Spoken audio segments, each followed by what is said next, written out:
Hello दोस्तों, आप सभी का स्वागत है गुड्डू वर्मा टॉक्स में। तो आज खास महत्वपूर्ण प्रश्न होने वाला है। तो बिहार बोर्ड 2025 के लिए बच्चों के लिए आ रहे हैं। तो आज हम में बहुपद में से मोस्ट वीवीआई फार्मूला को यूज करेंगे आज। तो किस तरीके से बिहार बोर्ड में एग्जाम में पूछे जाते हैं, तो इसी तरीके से आप लोग को बताने वाला चाह रहे हैं। ठीक है, तो चलते हैं, आज बहुपद बताते हैं। क्या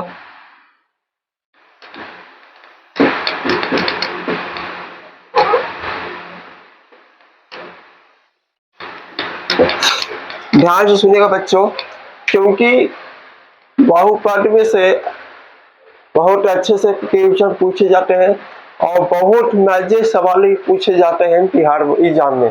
क्योंकि बहुपद में से कम 10 नंबर फिक्स है कि एग्जाम में आता है।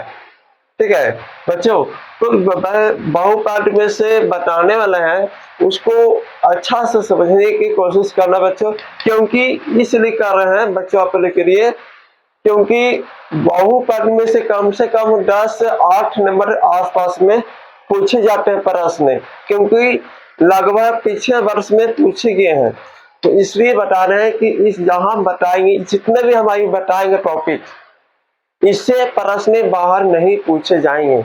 ठीक है दोस्तों, तो देखिए आज हम बताएंगे, आज हम उसी को चर्चा करेंगे जो बहुपद में से जो फार्मूला भी आता है उसी बारे में बताएंगे। देखिए इसमें है कि फार्मूला भी आता है बच्चों, क्योंकि इसमें फार्मूला पे क्या क्या चीज आती है उसी के बारे में जानने के प्रयास करेंगे हम। तो देखिए, तो सबसे पहले इसमें बहुपद का इसका देखिए ध्यान रखना, अल्फा बीटा गामा, इस तीन चीजों को याद कीजिएगा कि अल्फा कहते हैं, बीटा और गामा कहते हैं। ठीक है ना प्यारे दोस्तों। तो अब चलिए इसमें क्या चीज बताना है। इसमें कि अल्फा प्लस बीटा बराबर होता है minus b by, alpha into beta बराबर होता है सी बाई। इस फार्मूला को हो गया दो घाटे में। फिर हो गया alpha plus beta plus gamma बराबर होता है minus b by, alpha into beta plus beta into gamma plus gamma into alpha बराबर होता है c by a. Alpha into beta into gamma बराबर माइनस डी बाई ए होता है। तो इस चीज को ध्यान से बातों के ध्यान रखिएगा, क्योंकि ये आता है द्विघाती बहुपद, द्विघाती बहुपद में आता है। अब ये आता है त्रिघाती में, त्रिघाती बहुपद में आता है। क्योंकि इसको अच्छा से याद कीजिएगा, क्योंकि इसमें आता है, इसका व्यापक होता है, क्योंकि द्विघाती बहुपद के व्यापक रूप होते a x square plus b x plus c. सारा चीज इसी से गुणनखंड टूट के इसी में से बच के बनता है। और त्रिघाती का व्यापक रूप होती है a x cube plus b x square plus c x plus d होती है। समझिए दोस्तों, तो इस तरीके से याद कीजिए, क्योंकि बिहार बोर्ड में एग्जाम में पूछे जाते हैं प्रश्न। देखिए, क्योंकि पूछता है कि द्विघाती बहुपद का व्यापक रूप हो गया, ये दोस्तों ये हो गया व्यापक रूप, व्यापक रूप।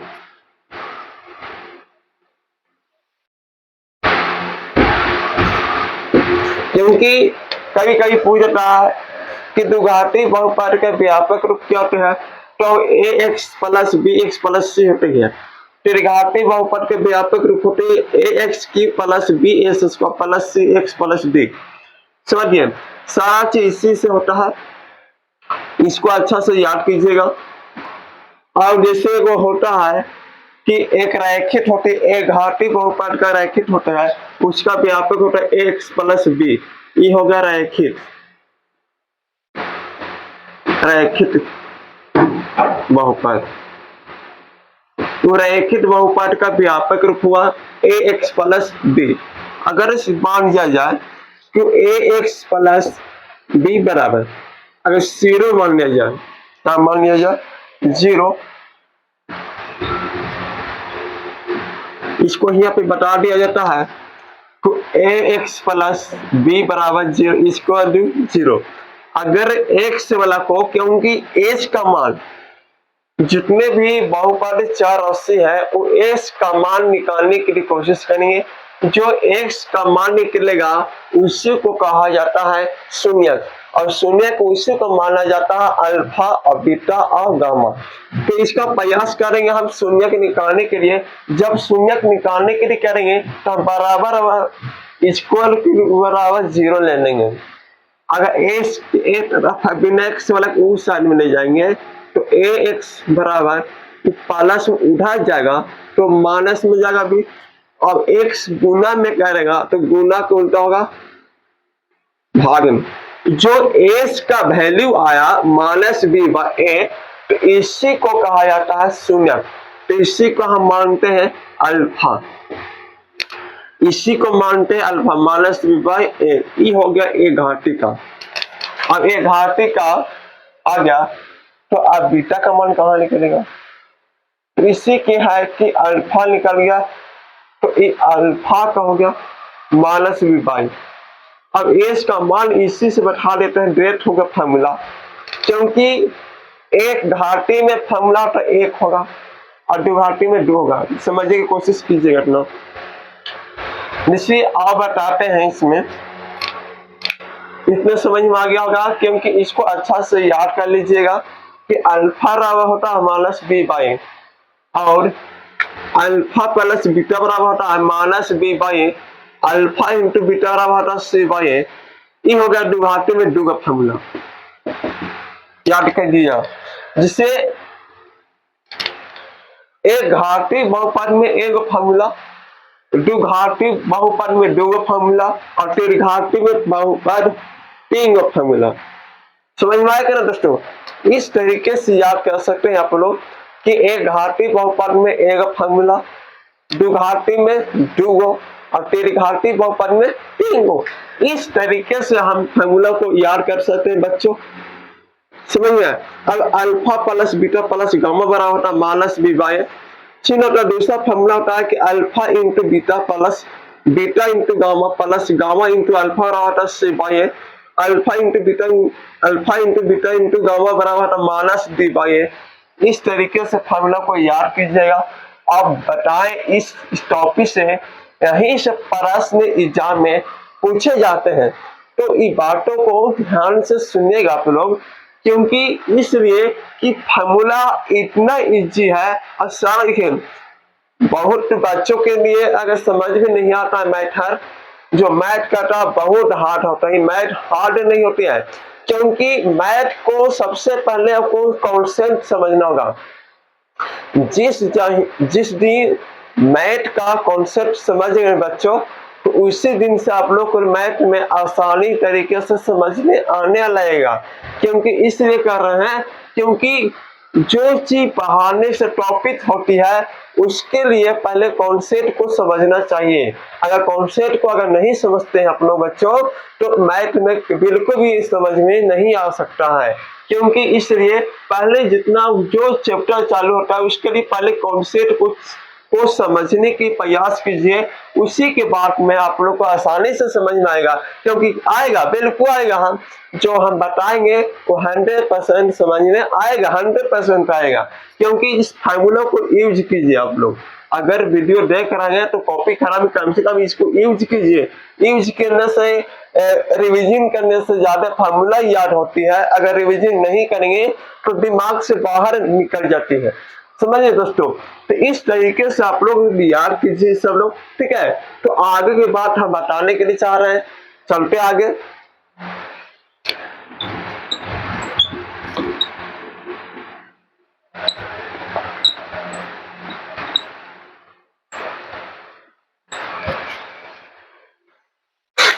चलिए आगे हम लेके आते हैं, जिससे हम बताए थे यहाँ फार्मूला कि अल्फा बराबर होता है minus b by alpha plus beta बराबर होता है minus b by alpha into beta बराबर होता है सी बाई ए।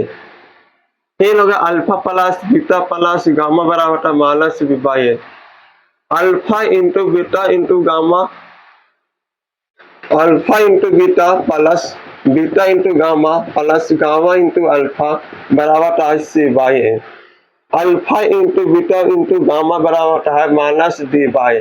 इस फार्मूला को याद करके रखेगा, ठीक है। अगर इस फार्मूला को याद कीजिएगा तो आसानी से सॉल्व होगा, क्योंकि मैथ में हार्ड नहीं होती है। कॉन्सेप्ट की वजह से अगर समझ जाते हैं तो चुटकी में भी सॉल्व भी हो सकता है। क्योंकि अगर इसको कहा जाता है, क्योंकि सुनिएगा इस शून्यक है, क्या है जो अल्फा बीटा गामा है उस शून्यक, बताओ शून्यक किसको कहते हैं, ध्यान सुनिए। शून्यक उसी को कहते हैं जो एज का वैल्यू आता है। शून्यक उसको कहते हैं जो चार राशि का मान होती है, उसी को हम मानते हैं अल्फा बीटा और अल्फा बीटा गामा। इस चीजों को एक्स बराबर हम लिख सकते हैं कि एक्स बराबर हम अल्फा मानेंगे, एक्स बराबर बीटा मानेंगे, एक्स बराबर गामा मान सकते हैं। इस चीजों को ध्यान से सुनिएगा, क्योंकि शून्यक उसी को कहते हैं जो चार राशि का मान निकलता है, उसी को शून्यक कहा जाता है। जो चार राशि का मान निकलता है उसी को शून्यक माने जाते हैं। तो एज का वैल्यू जितना आएगा उसी को हम शून्यक को मानते हैं। जो एज का वैल्यू आएगा उस चार का मान वही होगा जो एज का वैल्यू अल्फा होगा, एज का मान बीटा होगा और एज का वैल्यू कितना होगा, गामा होगा। तो इस तरीके से याद कीजिए आप लोग कि अल्फा गामा बीटा कहा जाता है, नाम से पुकारे जाते हैं। तो इस प्रकार से, क्योंकि अब शून्यक जब शून्यक निकालने के लिए कहें, जब एस स्क्वायर माइनस अगर 4 दे दिया जाए तो इस द्विघाती बहुपद का शून्यक निकालने के लिए कह दिया जाए कि इतना का शून्यक निकाले।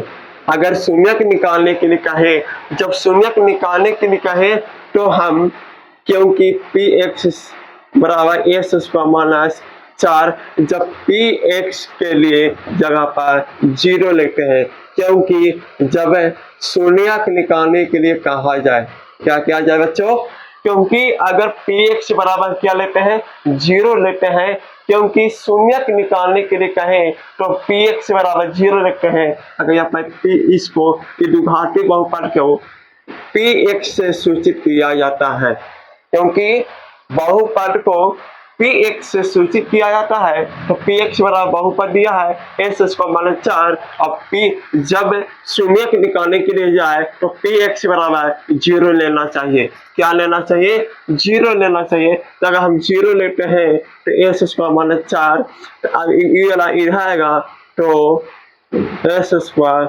माइनस इधर माइनस में इधर आएगा तो प्लस में हो जाएगा। तो आप बताओ एक्स स्क्वायर रूट में जाएगा 4, एक्स बराबर प्लस माइनस होता है, प्लस माइनस में होता है।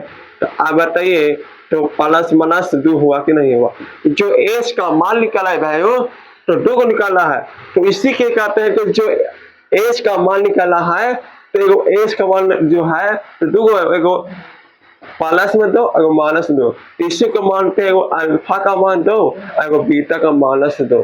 इसी तरीके से मानते हैं, क्योंकि अभी बताएं जो शून्यक होती है, जो शून्यक को हम अल्फा बीटा गामा मानते हैं, क्योंकि जो एस का वैल्यू जितना आता है उसको एस के शून्यक, जो चार राशि का मान आता है उसी को अल्फा बीटा गामा माना जाता है। तो एस का वैल्यू आया उसको एगो अल्फा मानिए एगो के बीटा मानिए। इस तरीके से अगर जांच कर सकते हैं तो जांच कर सकते हैं। ठीक है, जांच करने के लिए बताएंगे, क्योंकि इस तरीके से बता देंगे, अब इसको जांच करना होगा।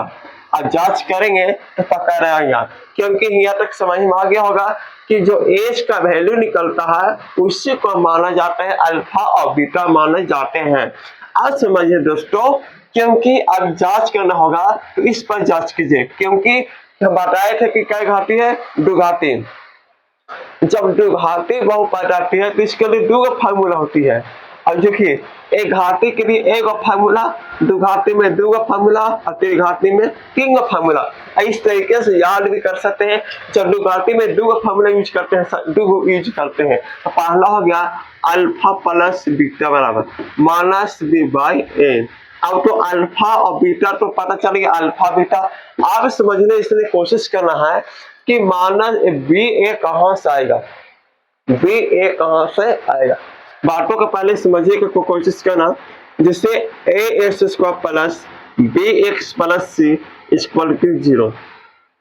इसी की एग्जाम्पल बताते हैं। जैसे यहाँ पर 2x square minus 5x plus 10 बराबर 0। तो यहीं से इसी में से a का मान, b का मान और c का मान निकलता है। तो इस तरीके से निकालने के लिए प्रयास किया जाए कि a का मान कहाँ निकलेगा, b का मान कहाँ निकलेगा और c का मान कहाँ निकलेगा। क्योंकि बच्चों ध्यान से सुनिएगा, क्योंकि इस चीजों को अगर a और b और c का वैल्यू निकालने के लिए आ जाएगा तो आसानी से मैथ भी बन सकता है। क्योंकि ABCD अगर निकालने के लिए सीखेंगे, अल्फा बीटा निकालने के लिए सीखेंगे तो बहुपद बन जाएगा। क्योंकि इस चीज में अल्फा और बीटा निकालने के लिए अगर सीख जाते हैं, a और b और c का मान भी निकालने के लिए सीख जाते हैं, तो आसानी से मैथ भी बन सकता है। तो चलिए, जब यहाँ पर देखते हैं कि जब यहाँ ए स्क्वायर, क्योंकि ई है व्यापक रूप, सारा चीज इसी से बनता है। क्योंकि जितने भी बहुपद है इस व्यापक रूप से दर्शाया जाता है। क्योंकि a x square plus b x plus c होता है इक्वल टू 0। तो इसका एग्जाम्पल हुआ कि द्विघाती बहुपद है।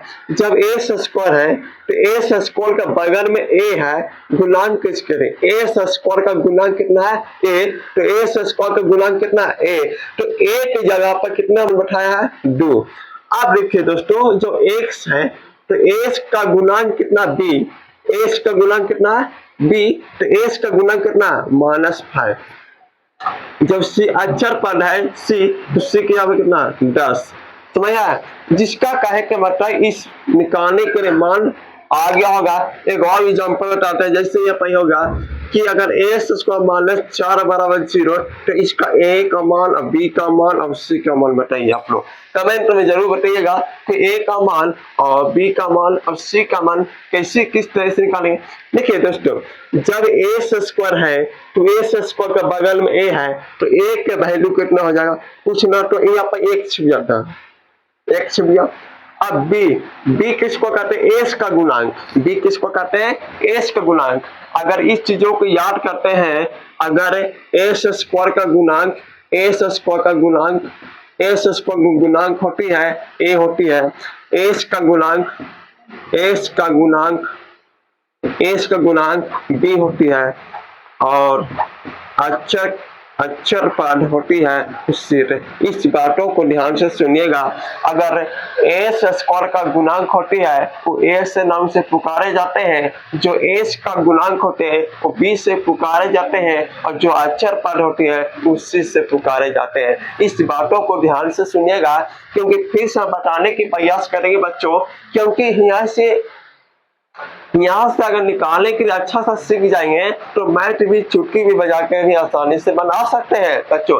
क्योंकि एस स्क्वायर का गुणांक, देखिए एस स्क्वायर का गुणांक है ए, तो ए लिख दिए, एस का गुणांक है बी, और अक्षर पद हो गया सी। इस चीजों को याद कीजिएगा, क्योंकि एस स्क्वायर का गुणांक होती है तो ए होती है, एस का गुणांक होती है तो बी होती है, और अक्षर पद का सी होती है। इस चीजों को ध्यान से सुनिएगा। एस स्क्वायर का गुणांक 1 होगा, बी के है, अगर बी एस का गुणांक, और एस का गुणांक है इसमें x है, अगर एस का गुणांक नहीं है क्या मान लेंगे 0 मान लेंगे। अगर एस का गुणांक नहीं मिलता है क्या चीज मान लेंगे दोस्तों 0 मान लेंगे, 0 मान लेंगे। अब सी किसको मानते हैं अक्षर राशि को, तो कितना है -4। इस समझ में आ गया होगा अच्छा से। अगर नहीं आया होगा तो एक फिर यहाँ से देख लेते हैं। S square minus 10x plus 15 बराबर 0। अगर कह दिया जाए a बराबर b बराबर और c बराबर निकालना। अब ABCD के वैल्यू नहीं निकालने के लिए सीखेगा दोस्तों।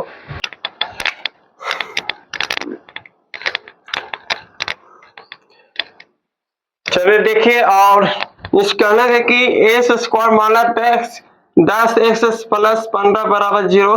तो इसी के बारे में कह रहे थे कि ए का मान, बी का मान और सी के वैल्यू क्या होता है। तो देखिए हम बताए थे कि एस स्क्वायर का गुणांक जो होता है, एस स्क्वायर गुणांक होता है तो ए होता है, और एस का गुणांक होता है तो बी होता है, और जो अचर पद होता है वो सी होती है। तो इसमें बताना है कि एस स्क्वायर या ए किसको कहते हैं, जो एस स्क्वायर का गुणांक होता है, तो एस स्क्वायर का गुणांक कितना होता है, एक होगा, कुछ ना तो एक होगा। अब कहता है कि बी किसको देखते हैं, एस का गुणांक दोस्तों, क्योंकि एस का गुणांक होती है, एक्स की गुणांक होती है वो -10 होती है, और जो अचर पद है वो 15 हो गया। इस तरीके से एबीसीडी मान चुनते हैं। अब इसी का मान निकाले आ गया, ए और बी और सी का मान निकालिए तो आप आसानी से बन सकता है, तो फॉर्मूला में बन सकता है सब। तो ये बातों को याद रखिएगा, जो एस स्क्वायर का गुणांक होती है वो ए होती है, और एस का गुणांक बी, अचर पद को सी। तो जो एबीसीडी हुआ उसको गुणांक पद को, अचर पद को याद करके रखिएगा तो ज्यादा बेहतर होगा। इसमें तो कोई दिक्कत नहीं है, इस चीजों को, फॉर्मूला को याद कीजिएगा, क्योंकि सारा चीज इसी से आएगा।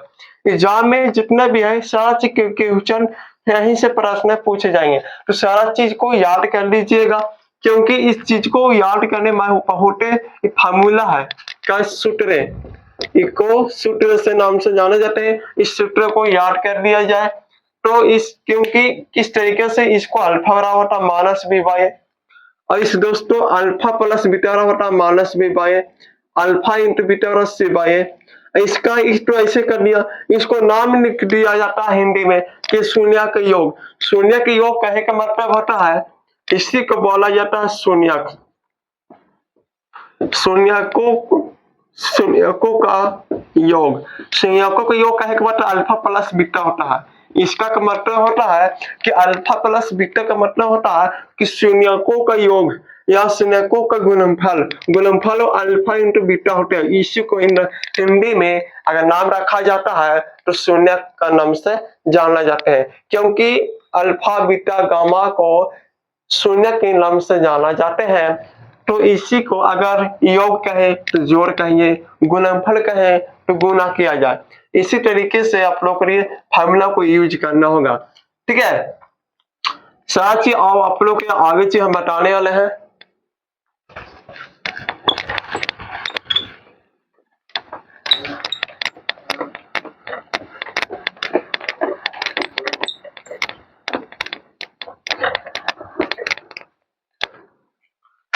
देखिए इसमें अब आगे हम लटाते हैं, जैसे लेते हैं एस स्क्वायर